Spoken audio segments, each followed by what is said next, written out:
Hi, everyone. I'm Desmond, and very nice to meet all of you here. Good morning and good afternoon for my clients from Australia. And on our agenda today, we will be taking you through the Australia investment landscape with the current market condition.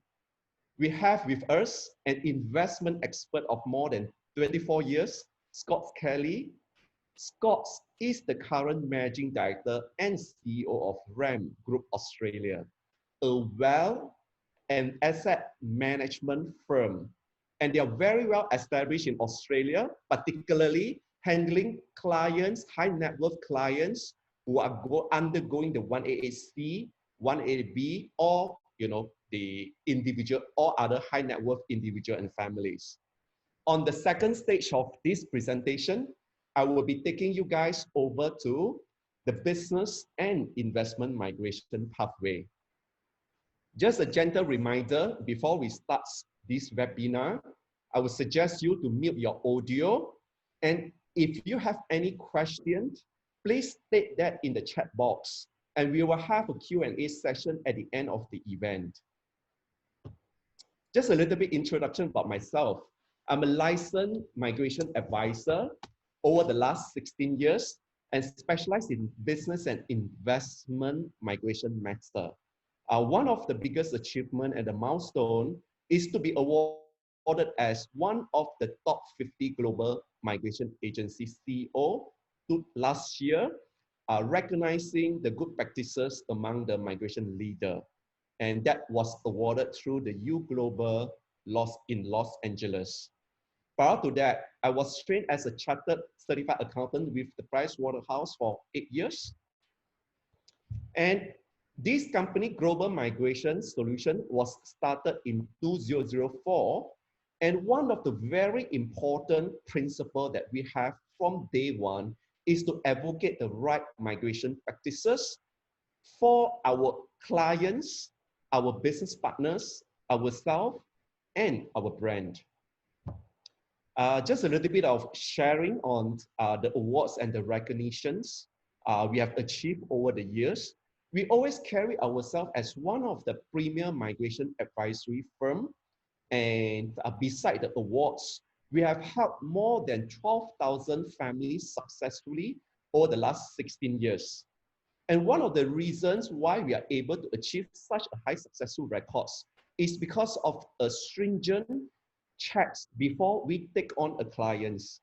For you who has gone through with us, you would know how detailed and how thorough I would go through all your documents and the meetings with you before we have you on as a client.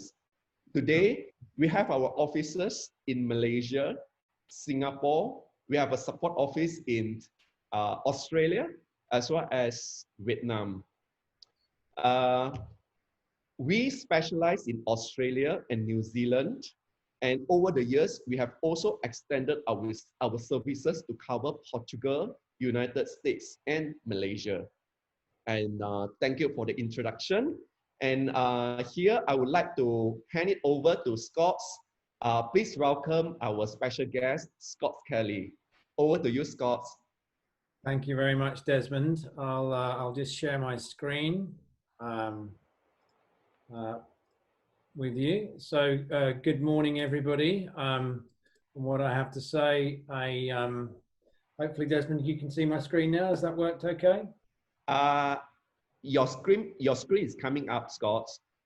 Okay, great. Okay. So good morning, everybody. From unfortunately quite a rainy Sydney. You can see Melbourne, our Melbourne office in the background, but actually I'm joining you from Sydney today.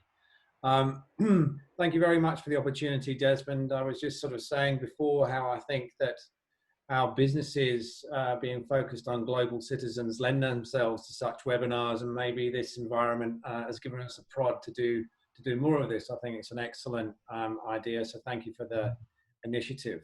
So I'm just going to be talking about three things. After introducing our firm, I'll talk about COVID-19 in Australia.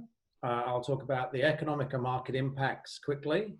And then finally, I'll touch on how we're investing at the moment and how we think around investing in a post-COVID-19 environment. So how's the world changed? And then very happy to take questions after that.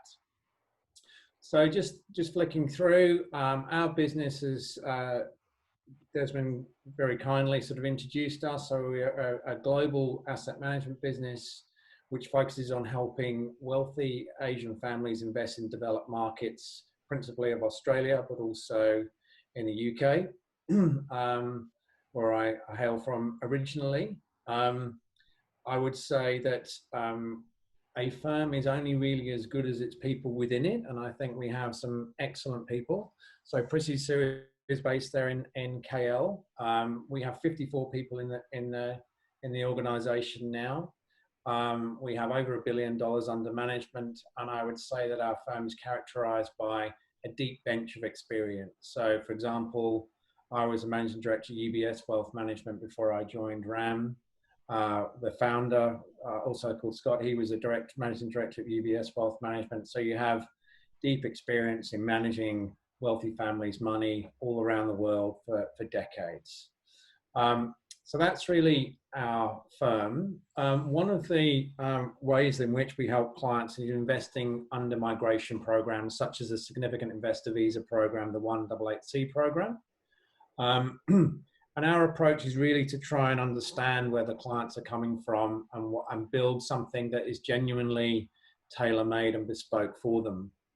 One of the reasons that we think we can understand our clients' perspectives when investing overseas and when moving their life and their family overseas is because many of us have done it before. We've done it ourselves. So I myself, I'm English. I moved 10 years ago to Australia. I found an Australian lady who was silly enough to marry me. We moved to Australia and we now have a young family here in Sydney. So you can see there, that's the boss. And now I get to enjoy the life and promote the life that we live in Australia. So I think very clearly, hopefully, we understand the journey that many of you on this call are thinking about going on or indeed embarked upon. So that's the sort of background. Onto the sort of main topic. So COVID-19 in Australia, as I'm sure you picked up the papers, has been a relatively short-lived experience for us. The curve is very quickly flattened. It was got under control very quickly. You can imagine an island state should be able to get it under control quickly, and that's very definitely the case in Australia. We're now into less than 10 cases a day on a daily basis, and we're now very definitely thinking and moving into the phase where we're reducing lockdown. So we've gone from worrying about, to borrow the Prime Minister's words, to worrying about lives to worrying about livelihoods, and very definitely focusing on re-engaging the economy. So that's definitely the background in Australia. So again, to use the Prime Minister's words, we seem to have done better than most.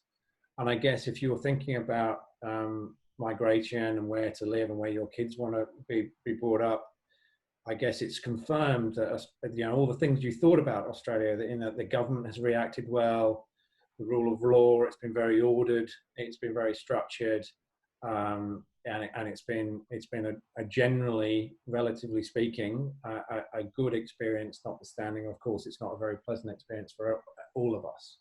So I think it kind of reconfirms the things that we always hoped and wished were true about Australia. So that's this kind of background. Now, as you can see, you've got 4 different measures here, but ultimately, if you look at people spending on their CBA credit cards, which is top left, you look at their mobility around city centres of Melbourne and Sydney, you look at the government handouts that have already slowed down, and you look at clearance rates in auctions and in the property market, you can see signs of life are very definitely emerging, and people are getting back to their business. So we are very well advanced, I think, compared to most countries in Australia in terms of getting back to business, and probably much further ahead than we thought we would be, you know, a couple of months ago. So what impact has that had on the markets? Well, if you think about markets, there's really only one thing that people are bothered about, which is how long will this period last for, and how deep will the economic scars be? Well, mostly when you have an economic impact or you have an economic slowdown, the thing that caused it was unknown or uncertain, and the thing that caused it to stop is also unknown. So if you look at market crashes of '87, if you look at the Great Depression, if you look at the global financial crisis, that was not like the period we're in. The period we're in, we know what started it, we know what will end it. You know, COVID, you know, the globalization of the COVID-19 virus started it on or around the 19th of February. And what will end it will be a vaccine or herd immunity. So we know that that will probably be around about a year away. So we can solve for, from an investment perspective, this period lasting about another, probably less than a year. And obviously we've had encouraging signs around vaccines. So that sort of bookends our thinking. And then you kind of think, well, how deep will the economic scars be and how long will they last? So people talk about a V-shaped recovery, a U or a W-shaped recovery, or a Great Depression, another Great Depression. So I think you can discount two of those. You can discount the V-shaped recovery. I just don't think things are going to get back to normal very quickly. You know, there's still some, we are in a recession now, a global recession, and that will last for, you know, some months at least. So we can discount that as very unlikely. We can also discount the fact of a Great Depression. The reason why, the critical reason why we can discount that is because of the amount of global economic stimulus that we've had. So it's a multiple, it's far bigger than we saw in the global financial crisis, and it was administered far more quickly. So you can see on my slide here, most of the countries that have the virus or have been impacted by the virus significantly have delivered substantial economic stimulus packages to their economy and done it very quickly. So this is far more than the GFC, which is a kind of important thing. So for that reason, we don't think we're going to have a depression. Therefore, we are looking for a period, in our view, where, you know, this quarter will have pretty much everywhere around the world negative GDP. In Q3 in Australia, we will probably be around about flat, so we won't grow, but we won't shrink anymore. And then we'll look forward to a gradual return to work in Q4, and then a sharper recovery in 2021. So we'll have negative growth overall this year, probably around about sort of 4 or 5% in Australia. But that will be counteracted with about a 6 and a bit %, we think, growth rate next year. So, you know, we're kind of halfway through this period and already thinking about coming out the other side. So that's really, when we're talking about how we invest right now, that's really the cornerstone of our investment thinking. You will see also, I've got a graph on the screen there of the Aussie dollar. So people might say, well, why is the Aussie dollar being so weak? Is that an indication of what's going on in Australia? And the answer to that is no. The Aussie dollar trades as a commodity currency still because of the exports of Australia. So therefore, when growth slows down, commodity prices weaken, you know, we've all seen the oil price, the Aussie dollar will weaken, and that's really what's been driving it. So again, from an overseas perspective, we've seen our clients topping up their investment in Australia, taking advantage of a weak Aussie dollar to get in and even parking in cash. So I think that's a very interesting perspective if you're sitting there in Malaysia or in Hong Kong or in Singapore. It's a good opportunity in our view, and we did a video on it pretty much at the sort of low point there to suggest that it might sort of strengthen soon, and that's been the case. So it still remains a good opportunity to invest in Australia if you're thinking from overseas. So that's the sort of background, that's the economic impact. What have we been doing in this period? And I think one of the reasons that Desmond invited us to talk today is that I guess he has a view of a lot of fund managers, and we would be very proud to say that we've done that are the most in this environment. So I'll just touch on reasons why. I think fundamentally we're a conservative bunch. We tend to specialize in boring, as I say. So what we try and do for clients is deliver consistent, solid investments that they can rely on and not worry about. And that's sort of one thing to say, but it's another thing to do, and particularly when you have an environment where almost everything's going down. So you can see, for example, our significant investor portfolios that we talked about earlier, which have a combination of equities, bonds, property, and actually private equity. Over this period when the markets have tumbled so aggressively, we still delivered positive returns. It's not a huge number, and we wouldn't purport to promise that to clients, but it's a very consistent number, even when markets have been so challenging. And the reason we've managed to do that is because we've got certain things we do and certain things we don't do. So what we tend to focus on is the lowest risk version of a lot of different types of investments. So, for example, in our property space, we've invested in supermarkets, we've invested in medical property, we haven't invested in office space. We have one office space that's leased to the government for 7 years. So that kind of ethos has come through, and therefore our property funds have actually gone up in value in aggregate over this period.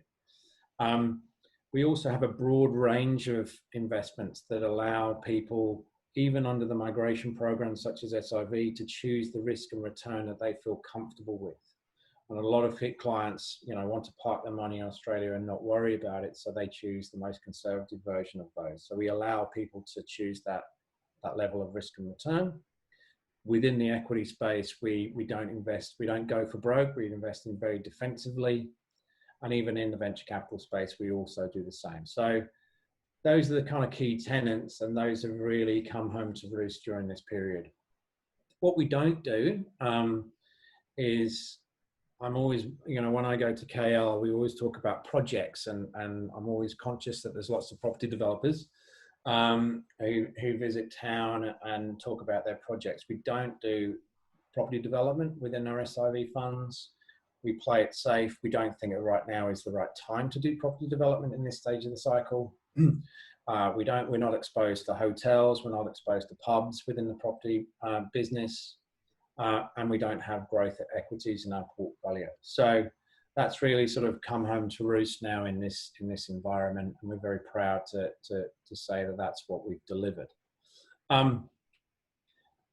Going into and give you a little bit of a sense of a flavor of that, you can see some of the investments that we've been holding. So Coles and Woolies, as you can see here, very busy. Within the private markets, we've even had exposure to Clean Space, which makes face masks.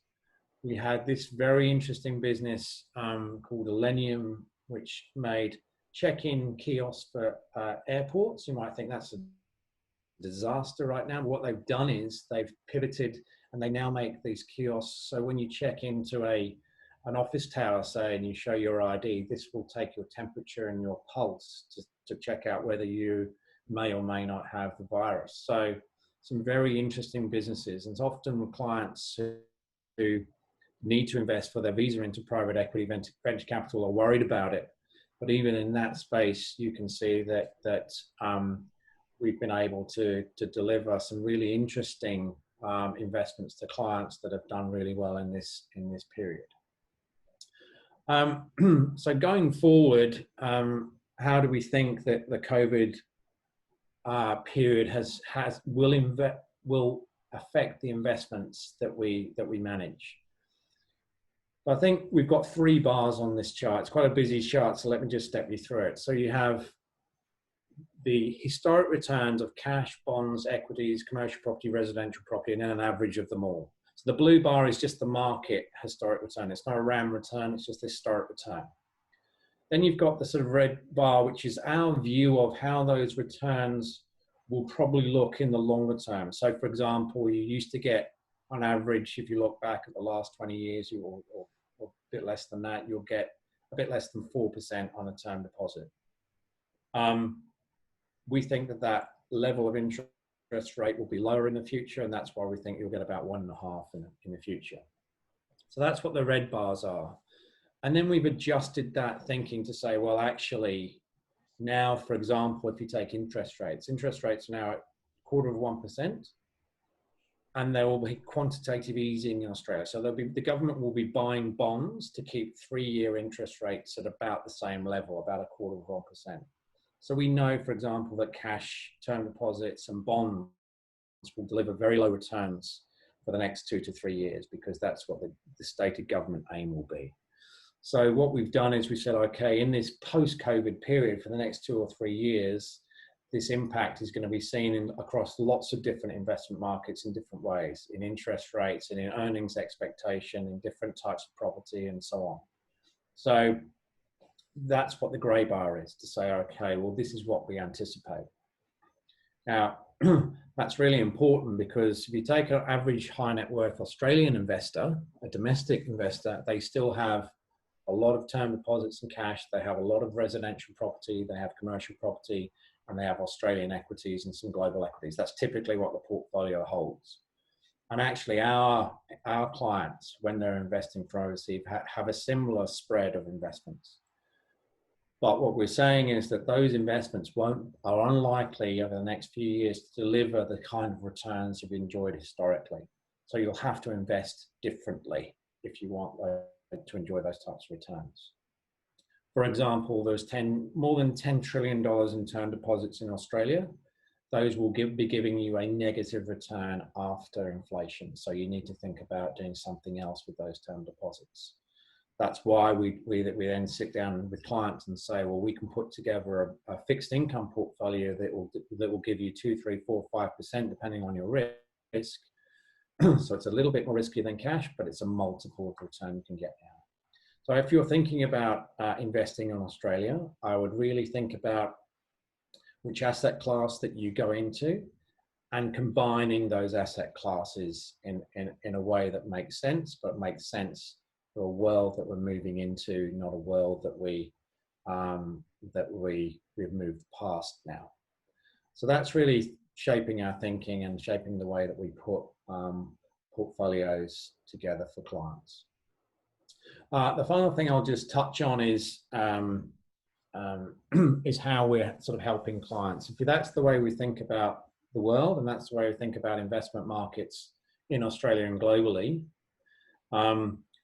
these are the kind of issues we're talking to clients. So we have a low interest rate environment. How should we invest in that? I mentioned we can help by giving you a much better return than cash.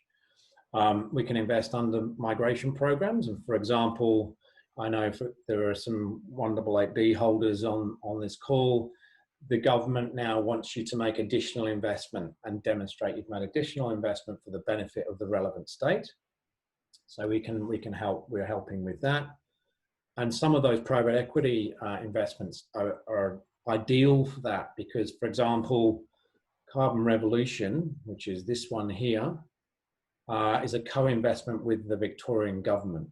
So you will write on your form, I invested in Carbon Revolution. By the way, we generated a return of more than 100%, but which is a very nice bonus. But you also get the kudos of writing on your form a co-investment with the Victorian state government. So those are kind of interesting avenues to achieving your additional investment, and there's not a lot of capital required. You don't have to invest a lot of money. There are also more lower risk versions of that, so you can pick the level. We're also conscious that other managers have struggled during this period. So for Desmond's clients, we're very happy to do a free health check on the portfolio, be it an SIV portfolio or otherwise, to give you our view on whether it's suitable for these circumstances. And actually, we're very happy also for Desmond's clients to entertain a deal on fees for if you choose to invest with us. We do other things for clients as well, as for example, many people who come to Australia are driven by an aspiration for education around their children, and we have some very smart ways of funding that education in a very tax-effective manner. So it's just another example of how we build the bespoke solutions around clients who are investing from overseas into Australia.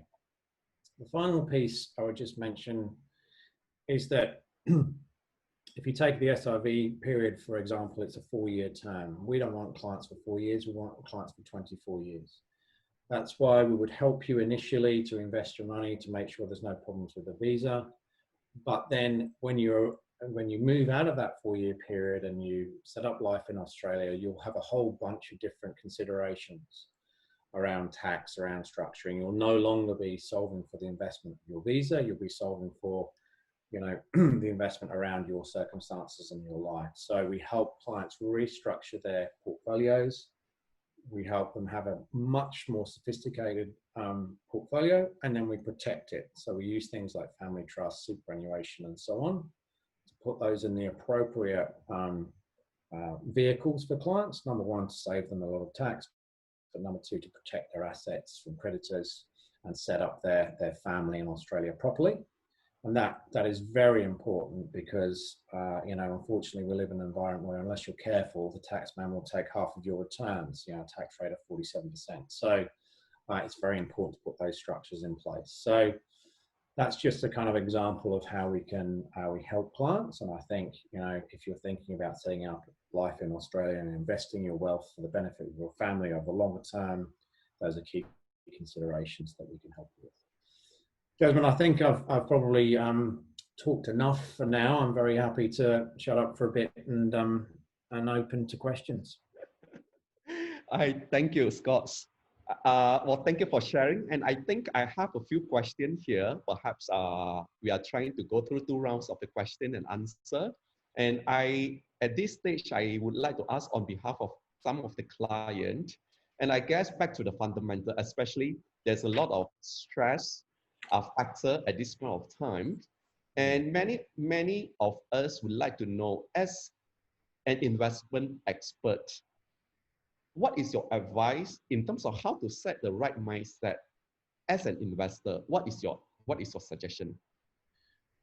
So the way that we think about it, and actually it was just shown on our screen there, is to, so my job, as I see it, is to understand 2 things.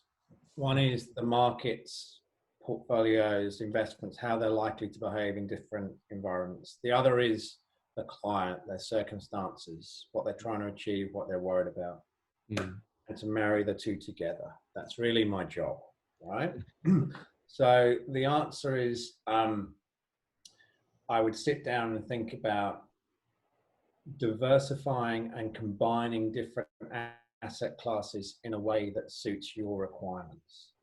So I would think about having a cash buffer to meet your needs. I would think about having income generating assets to pay for your lifestyle and any liabilities that you would have. And then I would think about having growth, anything that's left, you have growth assets for the longer term benefit of your family. And you think about it in those 3 different buckets. Now, the amount of money or the proportion of those buckets varies. It varies depending on how many kids you have, your age, and so on, and your different circumstances. But that's really the starting point for that. I think then more specifically around markets, I don't think now is the time to be brave. You know, I don't think now is the time to sort of swing the bat and invest in risky assets just yet, like equities. You know, markets hate uncertainty, and markets right now, equity markets at least, are pricing in a fairly strong economic rebound.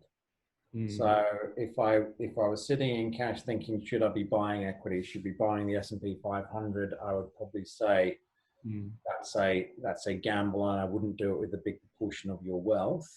I think it will recover, but right now the markets, in my view and our view, are expecting a fairly strong recovery. You know, a vaccine will arrive, be it Moderna or whatever it might be. The economies will be unleashed and will be back pretty quickly. That's what the markets are pricing in. So I don't think right now is the time to be brave. I think right now is the time to just be cautious. Right. Be cautious and look at your investment portfolio to make sure it all balance and that still, make sure the basic, the incomes and the cash flow, should any market turns, the other way around and certain assets class and investment is being protected. That's right, absolutely right. I mean, just to like the reason we offer those health checks is to sit down and say, well, look, in this new world, are these assets going to be delivering what you think they're going to be delivering? Right. So you've got lots of cash, you've got equities, this is what we expect from this group of assets. So that's at one level. And the other level is to do what we've done. So for example, in our supermarket fund, our retail property fund, we've redone cash flow forecasts for the next 3 years for all of the tenants. Line by line, we've gone through and we've modeled it on, will things get better in 6 months? Will things get better in 12 months? So we know we've got a very good handle on what is likely to happen in our portfolio. And I think that I would suggest to clients they should do that as well. Okay. All right. Thank you, Scott. Now, one more question. Well, I mean, many of us probably understand some of the buying opportunity take place now, but there's also risk of losing some, and how to avoid making mistake, at this point of time. And yeah, what would you say? I think is right now a buying opportunity or a trap, basically. I would suggest that depending on your risk appetite, which is always the caveat, I don't think right now, given the recovery we've had in markets, I don't think right now is really a buying opportunity. I think if you think about the assets that your clients might be thinking about buying, I don't think we've got real value emerging just yet. If you take, for example, the residential property market, I'm sure a lot of your clients would be thinking about, is this a good time? Aussie dollar has fallen. Is this a good time to buy a house or some property in Australia? I think from a currency perspective, it definitely is. But I think, as we see unemployment picking up, you might see some weakness in the residential property market in the next 6 months, and then would be a time to buy. So I think right now probably not a buying opportunity. Okay, all right. So I think it's still very important to speak to the expert and do more, get more advice from the expert. And at this point of time, I guess it's the first step of avoiding the mistake made. Yeah, exactly. Yeah. Right. One last question. How do you typically assist those under 188B who is required to invest in addition to what they have invested to the government bond of 1.5 million? And how can you assist them typically to make sure that they meet the PR conversion requirement? Well, this is becoming a more and more increasingly important requirement for the states. I've noticed it at the nomination phase when people are applying. What's the benefit to the state of these investments, and equally when they're converting to PR. So we end up writing lots of letters explaining how we benefit the state. So effectively, what you have is lots of options for clients, because, for example, we could highlight, if you invest in our property funds, where the properties are located. So you can invest in fairly low risk investments, which deliver a nice, solid return, and still get that sort of benefit for your PR application. Over and above that, I mentioned the private equity deals. Most of our clients are entrepreneurs, and they kind of like these investments. So we give clients an opportunity to say, okay, well, we have Carbon Revolution, which is making carbon fiber wheels in Geelong. It's a co-invest from the Victorian government. Would you like to invest? You can invest as little as $100,000. And that's obviously higher risk, but it's a real win-win when you come from a migration perspective, because this is capital that's coming into the country that's being injected into areas that the government wants it to be injected to, such as rejuvenating the Ford factory in Geelong. But equally, it's turned out to be an excellent investment for the clients, and most of our clients have made money through building their own businesses, so they're quite comfortable investing in relatively young businesses. So it's really, those things really tick the box very successfully if the clients want to take a little bit more risk. I mean, personally, I think there have been some great investments, and we've done them in all states now. We've done abalone farming in Perth, we've done octopus investments in Perth, we've done Carbon Revolution and others in Victoria, we've done Queensland, we've done New South Wales. And we've also exited many of those businesses as well. So we've taken the profits, and so if you take Carbon Revolution, for example, it listed on the ASX last year. So lots of options for clients, and we're well versed in explaining why it benefits the state to the government at that point as well. Okay. I mean, when they invest into the government bond, the interest that they are generating or getting is on average of 1%. If they were to invest under, some of the conservative investment assets or investment portfolio, what sort of investment, do you suggest they are getting or they are looking at? Yeah. So if you think about government bonds, term deposits, they give you extremely low levels of return. So what we do is we have a range of fixed income. So we have a credit fund, one credit fund that invests.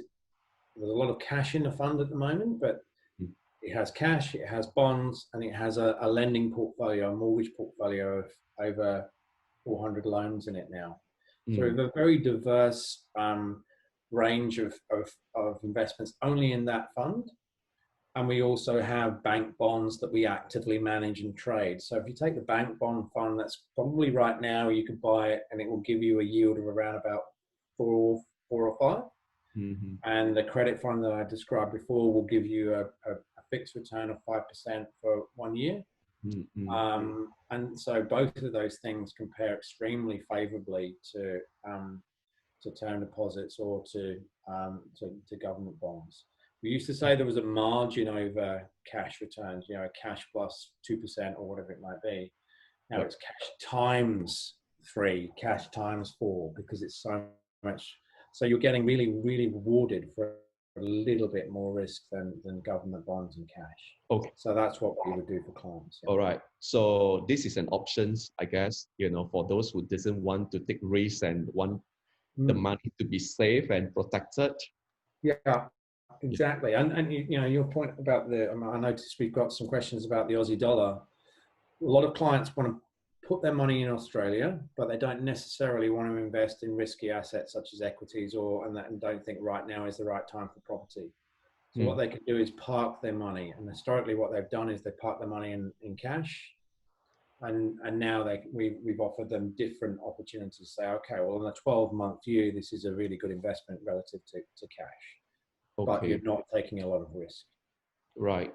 Okay. Well, Scott, there are a few more questions from the in the chat room, and I will give it at the end of the session. And for now, I guess I want to take all of you to an overview of the migration pathway in business and investment programs. And we need you back, Scott, shortly. Okay? I'm going to continue and take the rest of us over to the programs itself. Okay, now let's have a look at this business and investment migration pathway. But before I start sharing, I guess one of the very important question that I wanted to address and clarify here is, what people is, the concern of most of the people, especially whether or not Australian government is still taking in the migrants. Because there were news talking about, how Australian government is cutting down the quota and taking in a lot lesser migrants. The answer is, for this business and investment migration pathway, it doesn't apply to this category. So the number of the quota, is expected to remain 1 year. For example, under this fiscal years that started from July 2019 until June 2020, there were about 6,008 number of the migrants that are coming to Australia under this pathway. And the good news is most of the quota has been used up. If we were to look at, most of the states, the number of the quota allocated through to them from the federal government has been used up.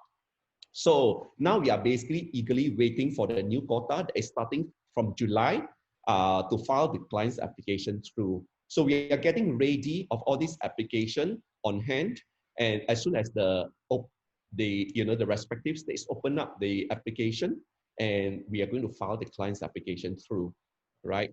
For those who has heard of seen this, listen to this for the very first time, if you are exploring the business or investment migration pathway, in general, there are two types of the business programs and there are two types of the investment programs. Now, the very first types of the business program is 188A.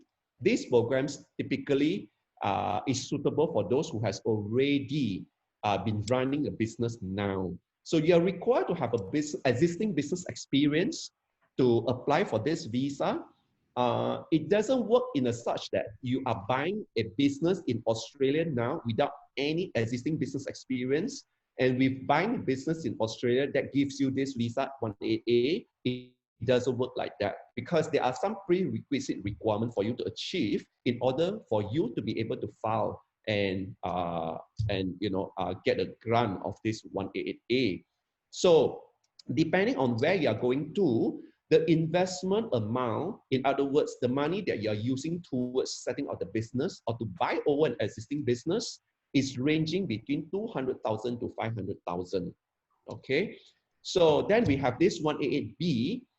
This is the programs that require you to invest 1.5 million into the government bond. Yeah, and we also have the 188C. This is the programs that require to invest 5 million. Into the 5 million compliant investment. So 188B and 188C, those who go through this visa pathway, our RAM is here to assist you to share with you what are the investment opportunity available and how they can take a good care of your investment. And then we also have 132A, business talent visa under significant business history. This is the only programs that offer you a direct PR pathway among all. So if we were to look at 188, when you see the visa class that starts with 188, this is the visa that starts you off with a 4 years provisional visa or temporary residence. And 132 is a visa programs that starts you off immediately as a PR. And under these programs, they invest compared to 188B, this is a bigger brother, and we are required to invest between 1 million to 2.5 million, again, depending on where you are going to. Okay, next, just to take you forwards, to do a quick comparisons between 188A and 132A. These are the basic requirements. If you are exploring 188A or 188B, first of all, you must already been running a business for a minimum of 2 years. Yeah. And the business that you are running at the moment, you must have a share of at least 30%. This could be a combination of yourself and your spouse. Yeah. And the business turnover itself, it must be at least 500,000 for 188A, and under 132, it must be 3 million minimum per year. So this is, the Aussie dollar. So you convert into ringgit Malaysia. So for 188A, it's about 1.5 million ringgit, and 132, it will be about 9 million ringgit. And on top of that, you must meet the financial capacity. Under 188A, you must have a minimum of 800,000 total assets. This is a combination of the business as well as the personal assets. As for 132, the asset values goes up to 1.5 million. Yeah, and the investment amount ranging between 200 to 500,000 for 188A, and 132, it will be ranging between 1 million to 2.5 million. Okay, now, in terms of the residency, and here this is referring to after the 188 visa or 132A visa is being approved, you have 4 years under 188A, and you are required to run the business for only 2 years. And you can run the business on the year 1, year 2, or year 2 or year 3, or year 3 or year 4. And there's also an option of 2 years of extension under 188A. If you're not ready to move over to Australia, or you're not ready to start running your business yet in Australia. But the moment you start running the business for a minimum of 2 years, that is the requirements for you to convert into a PR. There must be a minimum of 1 year of the residency in Australia. And this residency can be done or can be fulfilled by either husband or the wife, one of you, okay? Now, 132, this gives a little bit of flexibility. There's no minimum residency requirement, but that doesn't mean that you are not required to reside in Australia. Yeah, typically under 132A, there will be a review after 2 years of your PR being granted. Under this review, the government is going to look into how do you manage your business in Australia? Do you demonstrate, an active management activity? So under 132, if you are not ready to move over to Australia on the full-time basis, you must be able to demonstrate how you take control and monitor your business from your home country. So I have clients who has managed to spend as little as only 56 days over a period of 2 years in Australia, and that is considered as meeting the requirements because while he's in Malaysia, there's a lot of active email correspondence with the rest of the management in Australia, and that is being taken as meeting the business management requirements. Now let's take a look at the investment pathway. And under 188B, this is a very straightforward programs. You are required to have an assets of 2.25 million, of which 1.5 million is going to be invested into the government bond. Yeah. And in terms of the residency, over the periods of 4 years, during the investment in the government bond, there is a requirement of 2 years of minimum residency. And again, this can be fulfilled by the husband or the wife, okay? As for the 188C, it is 5 million investment. Safely, the returns will be on the average of 4 to 12% or even higher, depending on your risk appetite. And the requirements of the residency is very minimum. It is only 40 days in a year. Yeah, so that is the important decision-making factor should someone decide 188C. Often the time, they do not see themselves spending too much of time in Australia. Okay. Now, in general, what are the process involved? Number one, steps. Let me just go back. Steps one, we always start off with the eligibility assessment. We always talk to the clients on the one-to-one basis and assess and determine their eligibility. And then we will take them over to determine where are they going to. Should they wish to go to Sydney, New South Wales, or Victoria, or Queensland, or Western Australia, Perth, or South Australia, Adelaide? Every state has slightly different visa condition. And we will, once the client has decided where to go to, we will file their application, two applications at this stage called expression of interest and the state nomination. This process takes 2 months, which is quite straightforward and fast. And the moment the states offer you the nomination, then we take you on to file your application with the federal government. Stage 3 is the longest processing times among all, because at this point of time, the processing times is taking on average about 20 months, to 22 months to get your visa approved. Then importantly, we continue to carry our client's hand through to make sure that they settle down in Australia successfully. And I just wanted to share with you typically what can we do. And if you're our clients and you needed any of this support, please always talk to me, and I will divert you and I will guide you through on how to get it done. Now, typically we have introduced clients to the department, to the state's developments, and in terms of exploring their businesses, how the government comes into the picture and give them an advice. We typically advise the clients in terms of, we typically arrange the meeting for business clients to meet with the respective states, the state's government, to understand the visa condition and what they are required to fulfill. So we also walk the clients through to explore the business opportunity. Yeah, this is one of the winery. And we also have accountants across Australia. If you need tax advice, you need accounting services, and here we have the respective accountants to help you. For those clients involved in the project's developments, we set up the meetings for you to meet up with the architect, with the builder, yeah, and the site inspection. Yeah.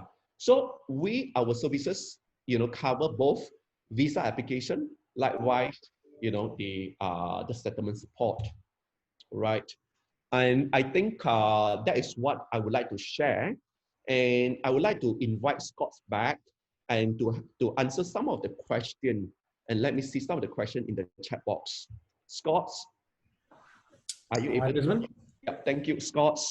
And I have two questions here. And one is from Fanny. She said, I have an Aussie dollar on hand, and I needed this money for the government bond in 2 years' time. Mm-hmm. And she's asking what can she do with the money? And do you have any investment option that is ready for her to liquidate to fund the investment in 2 years' time when the request comes through from the government to invest 1.5 million into the government bond? Yeah, so this is quite a common scenario we're finding more and more. So historically, what people would have done is just simply put it on a term deposit for a few months, but clearly that's not as attractive as it was. So we've got a number of options, but it kind of comes down to what I was talking about before. So the bank bond funds, for example, can be liquidated in a few days. So you can get your money back in a few days. They will go up and down a little bit, but you'll get, around about now is a great time to buy those because they've are a bit cheaper than they were a few months ago, bank bonds. So you can get a return of around about 4 or 5%. Alternatively, we have our credit fund that I mentioned earlier that has a lot of cash and term deposits in it. So it's a lot like a money market fund that some of your clients might have, for example, in Hong Kong or Singapore. And that at the moment, you could invest in the 12-month version of that, gives you 5%. So that way you get a fixed return. It's 12 months. We have a 1 week, 90 days, 12 months, 2 years. 1 week gives you 2.75, 3.65 for 90 days, 5% for 12 months, and 7% for 2 years. So those are different options depending on how long you want to sort of tie your money up for. But kind of a lot of the clients will maybe invest in the 90-day and just see how their visa would go, or if they know it's at least 2 years, maybe they want to put it in the 12-month version, or they can split it so they can have some money that they can access in 7 days and some money that they invest to get a better return for 12 months. So using those kind of investments, you could maybe have a nice little portfolio, choose a couple of those options and combine them in a way that you feel comfortable with. Very happy to help with that. Are these guaranteed return, Scott? They're not guaranteed. So if you take the bank bonds, you're relying on these are bonds issued by CBA, NAB, ANZ, and so on. So very reliable income streams, but the price of the bonds goes up and down a little bit. So they are variable, but they don't vary very much. If they're not guaranteed, but they're very secure income streams. And on the credit fund side, again, they're not guaranteed, but they're very low risk. So we're investing fundamentally in a lot of those investments. We're actually investing in a range of term deposits and bank bonds also. So very low risk investments. Okay. So there's also a question from Edwin, but I guess, you know, the question has been answered. So basically he's asking whether or not those investment that we have presented earlier are suitable for, you know, the 1AAB, the additional investment. And I guess to Edwin, yes, you know, some of those investment, in fact, majority of them are all comply with the additional investment requirements. Yeah. Just to add on, for those who is investing, who is under 1AAB, typically, if you were to leave the money in the fixed deposit, you know, in the bank, the government doesn't see that as an investment because that basically doesn't require to make any investment decision. Yeah. So, but when you were to invest through, you know, for example, like the asset management company like RAM, fixed income bond and all, there are certain level of the investment decision that you have to make. You know, you are comparing, you know, few options and all. So rather than leaving the money in a fixed deposit, so that doesn't consider. Yeah. Also, if you were to purchase your first home in Australia, and that doesn't consider as investment too, because you are using that for your own stay. Unless, you know, you are buying a second home or, you know, not for your own stay. Okay. So these are the questions. Now, one more question that I pick up here. This is for 1AAC clients. So they're asking, they have already invested through other asset management company now. And how is RAM positioning yourself in the market as compared to all other asset management company? And here I'm talking about, you know, they're investing 5 million. There's a lot of the money. How do you take care of their interest at this point of time? And how RAM position, you know, yourself in the market? Yeah, okay. So I think what I tried to sort of describe earlier was the way that our approach to clients in terms of, we don't just look at, let's take a 188C investor for a 4-year period. You know, you could have some fund managers who just look at that period and they then they expect the money to go. We don't expect the money to go because we offer wealth management services in our 888 program and so on. So our whole approach is underpinned by the fact that we want to build a solid, long-term, mutually beneficial relationship and be their partner when it comes to investing in Australia. So that really underpins our fees, it underpins our service levels, it underpins the way that we build our clients' portfolios.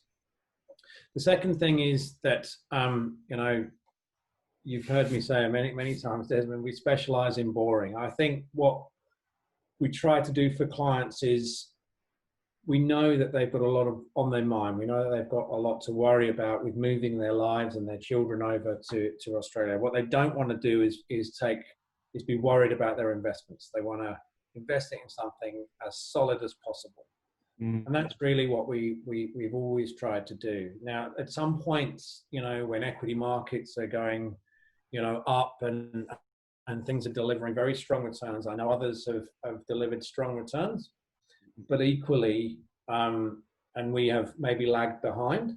But now is the reverse. Now we're really testing our value proposition to our clients to say, okay, are your investments really as solid as you said they were going to be? And the answer that I just showed on the graph earlier is yes.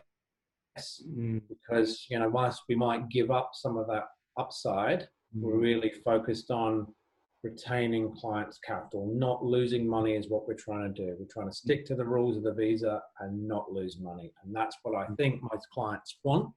And that's what we deliver and what others don't deliver.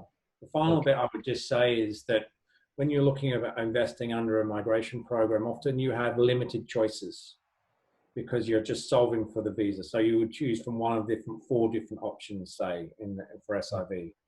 We have 12 different options. So what that means is the clients can have a lot more flexibility. So they stick to the rules, but they can choose their risk and return.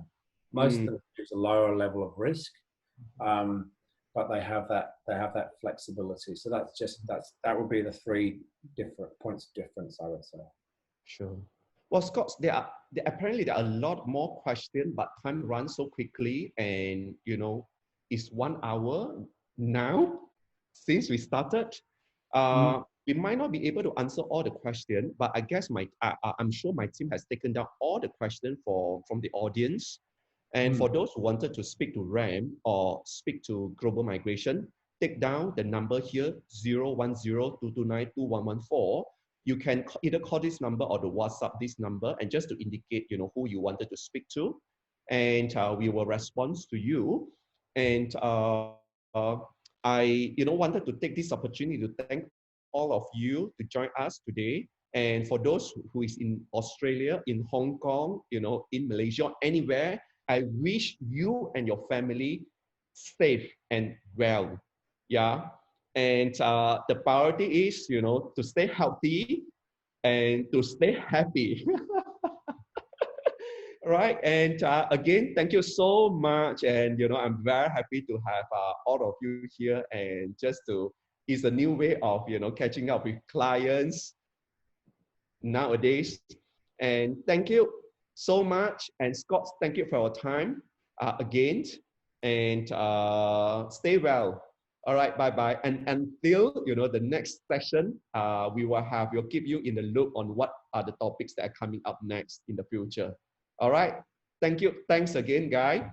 And Thanks, take guys. care. Bye. Cheerio. Bye. See you. Bye.